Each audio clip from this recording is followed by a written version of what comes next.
Hello viewers, welcome to International News. Trump clears way for secret memos release. Washington. The White House signaled on Thursday that President Trump would allow a secret memo written by Republican congressional aides to be made public, despite fears from some in the West Wing that it could prompt the resignation of the FBI Director, Christopher A. Wray, and lead to another crisis for the administration. Mr. Trump, who had a brief window to block the memo's disclosure on national security grounds, was expected to tell Congress on Friday that he had no objections and would probably not request that any of its substance be redacted, according to a senior administration official. The president's eagerness to see the document made public pitted him against his own top national security officials, who have warned that it omits crucial context and that its release would jeopardize sensitive government information. The memo is said to accuse federal law enforcement officials of abusing their authorities in seeking court permission to surveil a former Trump campaign advisor. White House aides worked on Thursday to accommodate concerns raised by Mr. Wray as well as Dan Coats, the Director of National Intelligence. It was unclear what changes, if any, were being made before the document was transmitted back to the House. White House officials cautioned that the situation remained fluid. Once Mr. Trump's decision is formally conveyed to Congress, the House Intelligence Committee, whose leaders have pushed for its release, can make the document public. Exactly how and when that would happen was not immediately clear. Republicans were relying on a never-before-used House rule and did not telegraph their plans. Mr. Wray and Deputy Attorney General Rod J.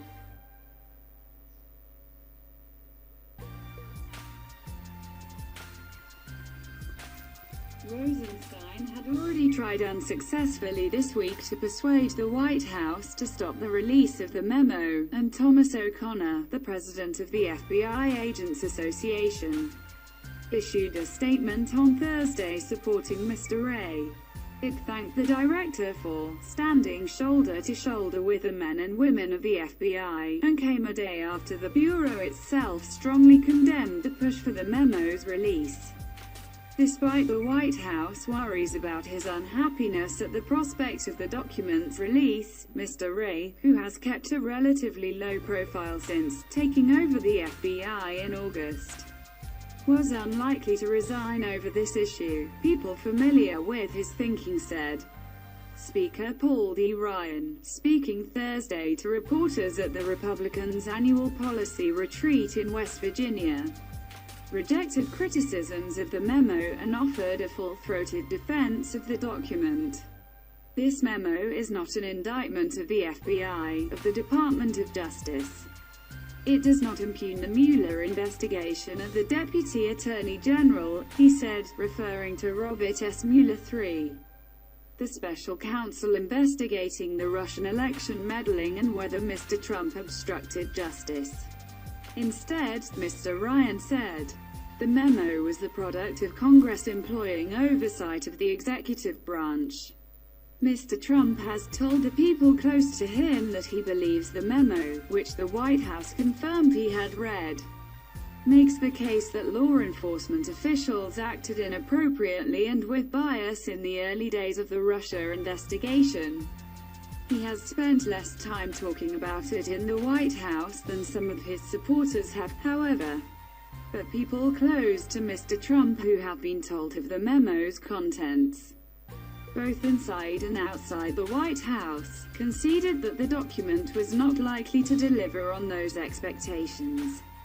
Republicans who have seen the 3.5-page memo say it makes a case that political bias infected a key action in the early stages of the Russia investigation. It contends that officials from the FBI and Justice Department may have misled a foreign intelligence surveillance court judge when they sought a warrant to spy on the former Trump campaign advisor, Carter Page, in October 2016. says the officials relied in part on information handed over by a former British intelligence officer, Christopher Steele, without adequately explaining to the judge that the research was paid for by the Democratic National Committee and Hillary Clinton's presidential campaign. According to people who have read the document, and it says the material from Mr. Steele was not vetted, law enforcement officials described Mr. Steele not as an investigator funded by Democrats but as a reliable source to the Bureau who had provided helpful information about corruption in FIFA, soccer's global governing body. According to two people familiar with the warrant application, the memo is also said to take note of the role of several senior law enforcement officials, including Mr. Rosenstein and Andrew G. McCabe, the former deputy director of the FBI who quit under pressure this week. Both men were said to be involved at various points in authorizing applications for the surveillance that Republicans say was flawed.